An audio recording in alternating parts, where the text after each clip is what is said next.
Alrighty, we're live now. So we gotta, I guess, kind of somewhat mind our P's and Q's, but probably not. So I'm on with Ammi, and Ammi is actually going to, she was registered this year for K50 to be a solo ruck participant and try her hand at getting into being the first female, number one, and also trying to get into the Blister Club, which is a very, very difficult task that a lot of people have tried in the past. And what I love about the Blister Club right now is that, especially last year, it seems that there were so many people, ladies, that really wanted to give their hand at it. And Ammi stepped up and was like, I'm going to crush this thing. You just got to let me know when and where. So the event actually is canceled, but Ammi's still going to go out and give her hand on the course. Of course, it's a new course, which really has me super excited about because it's, I feel it's ranked in probably one of the top 10 courses, out of the United States in terms of the 50-mile distance with elevation gain, single track trail compared to dirt roads and things like that. But, we're going to spend a couple minutes with her because through the SEER Endurance Challenge during this window, she's going to go out and give her hand at trying 50 miles on this new course and getting into the Blister Club. So welcome, Ammi. Thanks. So what's your training been like? Tell me what's going on with your world these days. Training?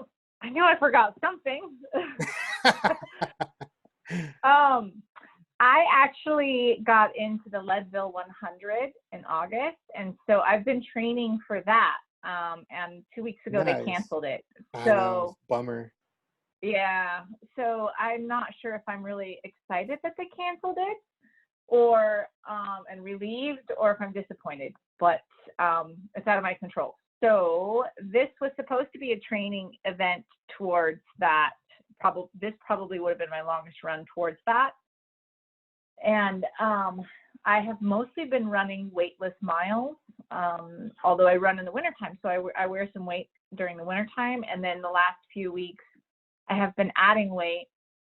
And I don't really know how to do that because my pack's been consistently 37 pounds. And I really do not want to carry 37 pounds for 50 miles. So that's my current challenge, is getting my pack weight down. Sure. Nice. Yeah, what are the secrets to that? I don't know. I guess I'm always like, how much food do I have to carry? Yeah, I think that's the key, is trying to figure out in between each leg what really you need to carry, in terms of food and water, or just nutrition in general. I think a lot of folks who go the ruck route, they end up carrying heavy rucks because they're wanting not to really stop that much and have the supplies with them. But I think you really truly have to just look at each leg and say, this is a nighttime leg. I'm not going to be drinking that much, so I'm only going to bring X amount of water, because it's only 7 miles, compared to, like being on granite where you could potentially see 18 miles of, just self-support, right? Right. Well, and then here, since there's no aid stations where I can hound oranges or something, I'm not going to have those opportunities. I think we're going to plan one aid station. And that's one of my questions, is where's the smartest place to put that thing? Somewhere between, or somewhere on those first 3, how many legs are there? 5 legs? So there's 5 legs. Granite and then everything else. Yep. Yeah. So somewhere in there, so that I can have those kind of bags of fuel already prepared. And then that granite one will be at night this time, so I won't need too much water. I think there's a couple of like Giardia creeks on the way too, if I get super desperate. There is actually, and they taste really well. I pulled water from those a couple times. Yeah. You won't get sick for a few days afterwards anyway. Yeah, exactly. And if anything, just bring a couple little tiny eye droplet of bleach or something and be good to go. Or tablets, 1 or 2 tablets. COVID too. Exactly. Now you've actually rucked part of this course before in the past. I have, I have twice, and I did the Granite Hill version both times, or that section both times. It's funny, there was one year, I did it the year it was like 105 degrees. And I remember coming down the hill and being like, I hear the road, I hear the road, I hear the road, I'm so close. And then seeing a sign that said it was like 2 more miles or 3 more miles. And I almost cried. That's a horrible sign. Often. It's a horrible sign because you kind of feel like you should be closer. And then you're like, oh my God. And when you're roughing, 3 miles might be another hour. Yeah. So it's a bit of a suffer fest. And I think that's a pretty rough way to wrap up the course. Ricky, are you like a little bit of a sadist or a lot of a sadist? You know what? Here's the rationale behind wrapping up on Granite. There's a couple reasons why. One, we try not to let logistics drive the race. But with Granite, most of the time that people have gone on Granite historically, it's just been in clouds. And you can't really get a good view. You can't get anything. And so historically, it's always been towards the night, the clouds open up and things just get awesome up there. And so one of the reasons why we decided to go with Granite in the evening was to try to capture that moment where you're able to summit and actually see all the hard work that you just put in for that 9.5 miles of uphill. So that was one of the reasons. And then the second reason is that it's a little easier for us to, that morning, to get set up on Granite, because it takes probably 4 or 5 hours to get into those different positions. And if we started Granite right off the bat, our whole entire team would have to be moved in there around, probably start moving in around 2 in the morning and getting set up. And it's a little easier for folks to get up. I think it's nice to do it at night too. Yeah. Just because of the heat potential. Exactly. Yeah. And the heat injuries and the communications that we have up there is just awesome. And it's very controlled for us. So if we know that people aren't going to make it, they can stop at 2 of the 3 aid stations on the way up that we have, before they actually get to the top of the summit. And if we need to walk them out, we could potentially walk them out pretty easy. And it's not easy to get lost either, if I recall. No. Although that's my gift, getting lost. But I think it's pretty much just out and back with a couple of options. Yeah, for sure. So where would you put, I'm going to look at the map. I hope I don't lose my screen. Where would you put here this proposed full, or the purposed full aid station, however your spelling is intended there? Yeah, that might have been supposed to be proposed. I don't know. I like purpose too. This one on the new route, what section of the race is that? Is that like the third? It will end up being your first. I'm actually going to share the screen, just so everybody has a reference of what we're talking about. Oh, sweet. So when you look at the race, actually, let me pull up another one. There we go. This one's a little bit more color coded, nice. So you can see. So basically what happens is the traditional race will start off in Frater Lake, and you'll go around the lake and you'll be running along this black and orange leg. And you'll come in to an aid station called the 550 aid station. Now the old 550 aid station sat over here on this road.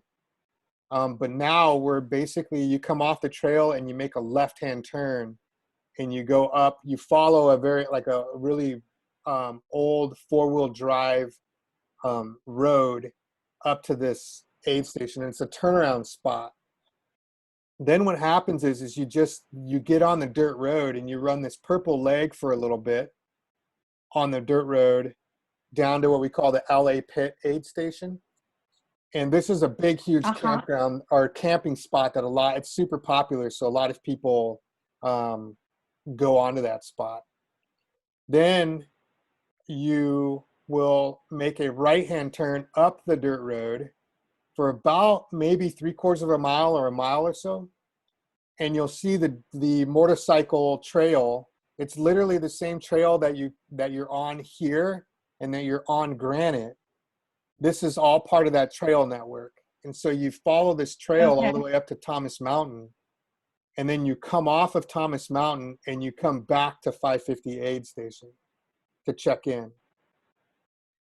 After Oh, 550, so we should hit that station twice intentionally, and correct. that distance is included. Okay. Yep. And then Okay. Then that oh, go ahead. climb up Thomas Mountain, I'm sorry, that climb up Thomas Mountain, what kind of elevation gain is it on that mountain? So one thing I wanted to talk to you about, Amy, is that when you go and you're doing your map study in the next couple of days, on this particular map that I sent you, this is really good because you can right click on each leg and click this profile, Okay. and it'll calculate and show you the elevation profile. Oh, wow. And so I don't what's know if I want to know. Oh my gosh. so what's super cool Okay. about it is that wherever you put your cursor down here on the profile map, you're going to see Mm-hmm. it move along the route here. So right here is a little red Okay. dot. So watch as I move. Right. So anywhere, like if you want to be like, Okay. oh yeah, I want to see what this trail is like here, this really steep spot, where's that at on the map? Well, you can see it move back and forth on the actual map. Okay. So a better spot here Okay. is if Nice. I let me go to the purple route because it'll be a little easier to see the point. Mm. Okay, so any of these routes Nice. or these legs, you can just right click and you'll see the profile. So this particular leg at the highest point, you're going to have a 2,374 foot climb to the Okay. top of Thomas Mountain.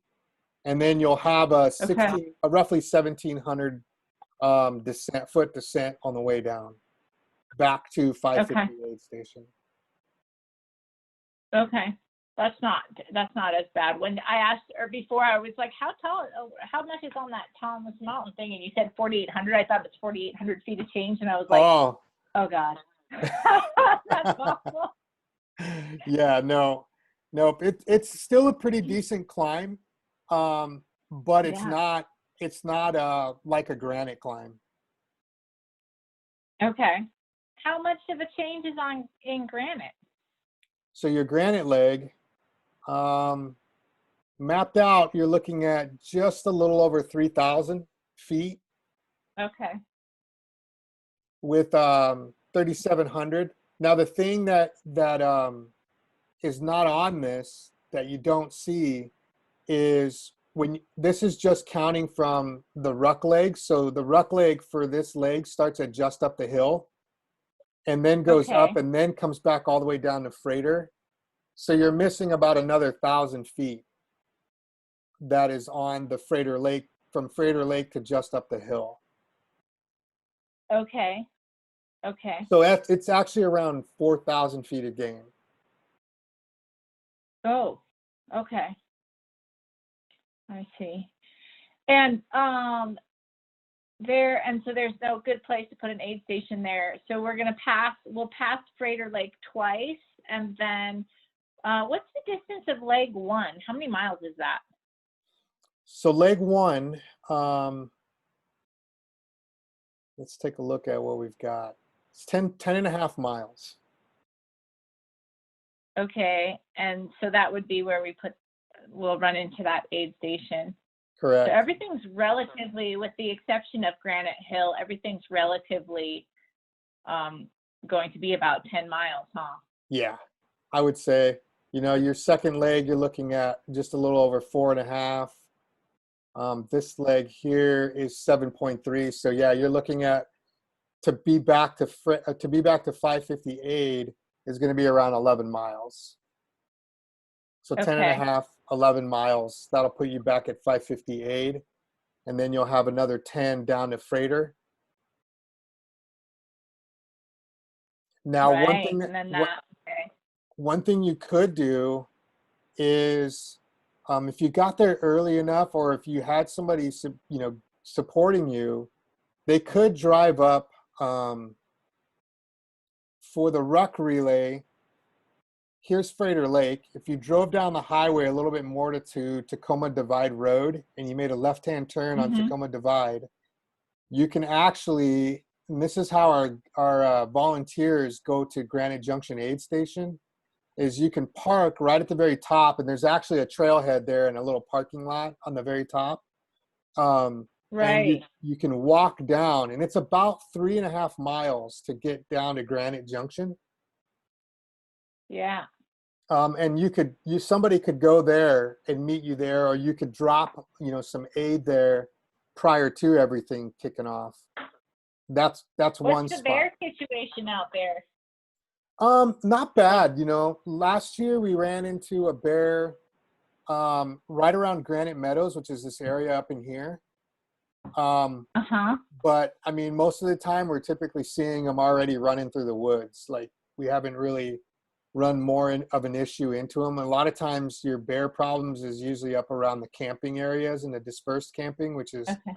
kind of up in this area way up here. I would just be really disappointed if I left myself a bag of food and a bear stole it. Sure, definitely hang it. I would hang it. Take a little Yeah. Ziploc bag, put a rope around it, and make a little bear cache or something. Yeah. I think that leg at night, I probably don't need aid just because I won't have to carry quite as much water. Sure. But I'm wondering, so the 20-hour cutoff, do you have cutoffs at other aid stations? Because I want to follow all the rules. Yeah, so let me look that up for you real quick. And we start at 6:12 a.m., right? 6:12 a.m., yep.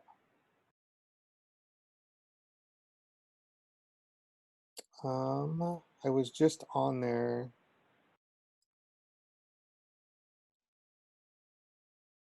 How come you didn't change I don't want to sound like a whiner, but how come you didn't change the cutoff time even though you added all that elevation? I still think that folks are still going to make it. Okay.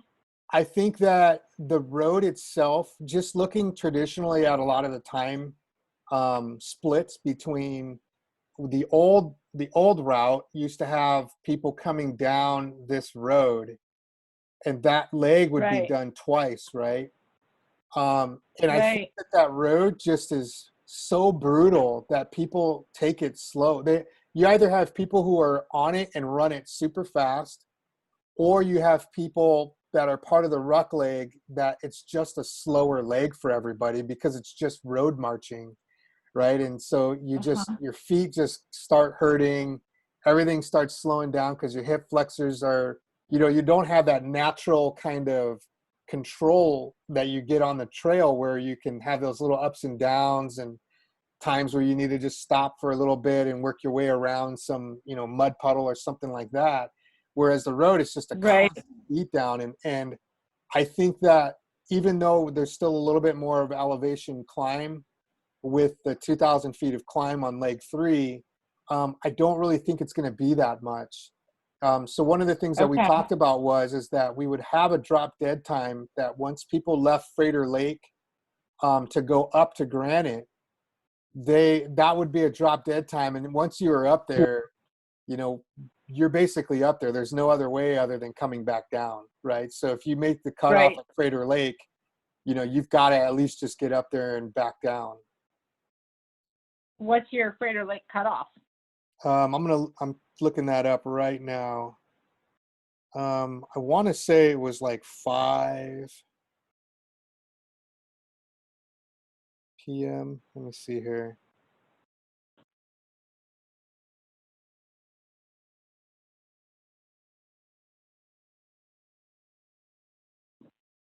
So with the 20-hour cutoff, that means we have to be done by 2 a.m., right? Yeah, 2:12 a.m. Yep.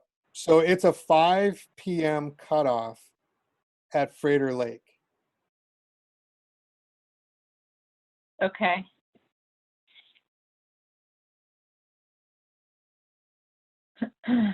So it's a 9-hour. We basically look at it being 9 hours of time up on the top side. Yeah, that's still pretty aggressive. That's a rough hill to It climb is. that late in the game. It is. And that one of the things we had talked about before too is just knowing that once you left Frater Lake, you know, it's essentially you just need to finish, right? Like, Right. and there'll be a couple spots, and I think it'll really just be the judgment point, you know, once well, on the normal race, what we were looking at would be is it's just a judgment point on whether you want to continue or not once you hit just up the hill and once you hit Granite Junction, based on, you know, whether you were going to make the cutoff, and would it be easier for you to walk out at these particular spots or just keep moving forward, you know. Right. When you have people drop out, when do they usually drop out? Well, on this particular leg, usually folks will drop at Frater because they don't want to get Right. caught, you know, going up Granite, or they don't want to get caught out on this loop here, which is the old route used to have you do this a second time, where you'd go here, come down to the road, and then run this road back down to the finish. Right. And so a lot of times folks didn't even want to get onto this because this is actually deceivingly, I feel like it's probably one of the more difficult sections because it is such a roller coaster of a ride. There's just a Uh-huh. lot of little ups and downs. When you leave Frater Lake and you go to 550, you know, if you're on this black route, um, the black route, you can kind of see the elevation change as you move through there. Oh yeah. It's just a lot of little up and downs as you climb, and then you have a pretty decent drop, and then a little decent climb back up to 558. You know, if you were looking at going up your orange route, that's kind of what you have going up. So you have some, you know, relatively flat terrain in the beginning, and then you start doing your climb. And once you start getting onto this ridge line, there's just a lot of little hidden up and downs that you climb, like little 25, you know, 15 to 25-foot climbs here and there on the way up. Right. Right. Well, that's nice. Maybe to get done earlier Yeah, yeah. too. What I And like isn't about that it is it section gets in the trees. technical? What's that? Isn't that section rather technical too? Isn't the trail a little bit rooty and rocky? It can be in some places. I think that it's a little better now that most of it's starting to be more maintained by different groups. There's a motorcycle group that does a lot of maintenance on it. And then prior to us going out there, we usually do some maintenance on it when we're course marking and things like that to make sure that it's still good. But there's Yeah. a couple little spots in there that have some rocky climbs. And you didn't think that there's a lot of tree fall down or anything? Probably because the bikers have been out there cutting it open. Yeah, they usually will go in right around this time frame once the snow comes off and really start to mark it up. They do a pretty decent job with maintenance as well, just because they also do a big ride where they will go from north to south through all of these different trails and link trails with dirt roads and stuff like that all the way through. So I don't think you're going to have any big issues, and if there are, they're not going to be big trees, you know, that you couldn't get over. Yeah, yeah, they just slow us down. Squatty For sure. Norwegians aren't made for hurdles. Are there any areas that you think are going to be challenging to wayfind? I was talking to Jeff. He sent me a text message and was talking about trail junctions near an old mine on leg 3. Like, are we going to get lost easily anywhere? On the very top up here, you can see the trail itself is very well marked. In fact, you can see the trail on Google Earth. If you were to look at this specific spot along here, you Okay. could actually see the trail all the way through. It's very well marked. It's very distinct. But there are places where, you know, it comes across a bunch of old roads like this. So you'll have to, you know, be careful when you're moving through that and just kind of stick with the GPS route that is on the actual trail, and will show you some of the Okay. route along the way. But you know, you're only talking about a couple spots kind of up along what he's talking about is this Middleport mine. And so the route Yeah. kind of coming into this, there's like 4 or 5 roads that come into this spot. you can actually drive all the way up there. So even if Jeff was supporting you, he could potentially get Mhm. up onto this spot right here, spot where the trail is for you, and be able to mark it so when you come through what that looks like. But after But Jeff that, is gonna do the whole event with me. oh, is he? Oh, cool. Yeah, well then you guys will be He good. says he is. You We'll know, see. I don't think he's ever roughed with a talkative woman before, or a woman for that matter. I yeah, might have to leave him in the dust. that could be a possibility for sure. I think the Yeah. other thing So too, he's and I'll go ahead. hmm yeah, so he's done it, but not this new course, and he's going to plan to do the whole thing. And then I have one other friend who's going to do it without weight, Cool. but pretty much off the couch. So that person might only do the first section with us. Yeah, But there should be, and then I have an aid station crew to do that 550 aid station. So I think that we'll be pretty set up. So if there are other runners out there, they can let us know and give us some drop bags. We'll bring them out. definitely. Are you planning on going up the 13th then? Are you doing it on the weekend of the 13th? Yes, I will be out there Okay. Friday night to fight off mosquitoes and camp. I'll probably just camp in my car because I don't know. You guys have that field usually reserved, right? Yeah, and it's dispersed camping. So, if you go up there, if you find a spot, you can camp in it. Oh yeah. So yeah, I'll just camp out for the night, and then we are going to get up and do the 6:12 a.m. departure. Cool. So Yeah, very we're gonna cool. pretend we're racing. So if there's anything you need us to do, like take pictures, or I mean, I'll run my GPS tracks as well. Definitely. That'd be awesome. Yeah, so we can see what it looks like at the end, and various other evidence, probably some blisters. I hope not. Well, you'll have Yeah, good it's cell service on top of Granite, so shoot me a okay. Oh message or yeah, something like that once you're up there. I gotta get your cell phone so we can check in a couple of times. For sure, definitely. Yeah, shoot that to me. Cool, Ricky. Well, I'm gonna let you carry on with your day unless there's anything else Awesome. you think I need to know. And I might chase you down between now and then and ask a couple of questions if something else comes up. But otherwise, I'm really, really grateful for all your information Definitely, and and for good luck putting out out this there. great course. Yeah, I probably won't be as grateful sometime after mile 30. Your name uh, will be attached to completed. yeah, you'll be good. Yeah, You'll be fine. I yeah, it should be it should be I know good you and fun. the amount of grit that you put into things. So, you'll I think everything that you're going to be able to pull from and draw from is going to be key, and it'll be awesome crossing that. Yeah. I love a good hard event, and it's something I've never done, so that'll be new. Yes. To be hiking for that long, that'll be a new experience. I have done 24-hour mountain bike races a couple of times, and I've done some mountaineering where I've probably been out for that long. Yeah. So I think I'm sort of emotionally prepared, but maybe not. I'll let you know about that afterwards.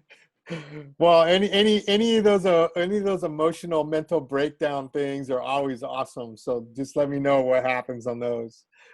It'll be good. We'll try to get some footage for you. At some point, someone has a somebody's picture. going to be losing their shit. Oh yeah, someone has a picture or even a video of me throwing my running vest and saying this is stupid and I don't want to do it anymore. Somewhere, I'm sure of it.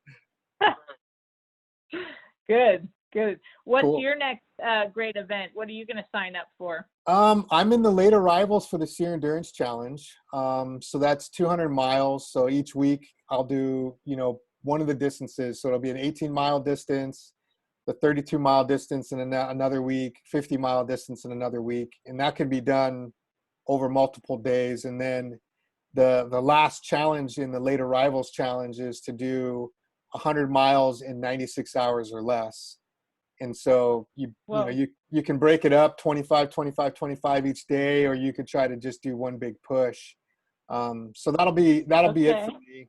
I just got done doing the Aravaipa's vertical limitless challenge, and ended up getting the double Everest with like 3 minutes to spare. And so my legs were pretty trashed last week. Wow. How many days until you have to start these big mileage distances? So the Seer Endurance Challenge is going to start on the 13th, and everybody has a Okay. full month to complete whatever distances that they've decided to go with in that. And so Okay. we'll end up, in the end, the late arrivals folks will end up doing 200 miles total in that 31-day time frame. And then we have a couple folks that are signed up for the 100-mile over that 31 days. And then there's another challenge, like I said before, the Sear Mile Challenge is the 100 miles in 96 hours or less. And you got to do that Okay. in not one continuous push, but one continuous time push. But yeah, Okay. and then I'm that's not really going to it for sign up me. for that. Well, you're gonna end up being in it anyways. I'm gonna send you for your 50 miler. I'm gonna send you finisher medals and everything else for it. Oh, nice. And Nice. hopefully in the end The you'll get your blister club plaque too. We'll see. Do I have to get blisters for that, or if I finish No, without blisters? hopefully you finish without blisters. All good. That'll be key. Yeah. I'm headed out after a few weeks after the 50 miler because I wasn't sure how long I need to recover. I'm going to go do that run around Mount Hood. Have you done that Oh, loop before? nice. No, I haven't. I haven't at all. I hear it's super awesome, beautiful up there. Yeah, I've hiked it, but in like a couple of days with my kid, and I saw some ultra runners out there with their packs. And then that anytime you're hiking and you have your pack and you're moving slow and you see runners, you're like, oh, I wish I was cool like them. And you're like, So, I know I could so do I'm this gonna in a go try. day. Yeah, it's gonna be a long day, but not any worse than the ruck because it's like 43 or 45 miles, and I Sure. think it's also 10,000 feet or so Yeah. again. Yeah. Yeah. Yeah, it'll be good fun. Nice. All right. Alrighty. Well, yeah. Let me know if I need to do anything else to promote you guys. And thanks again so much for sure. all the information. And I will be in touch and let you know. Probably I'll check in before, and I definitely will check in during. Yeah, for sure. It'll be awesome. We'll talk with you later. All right, Ricky. You have a good day. You too.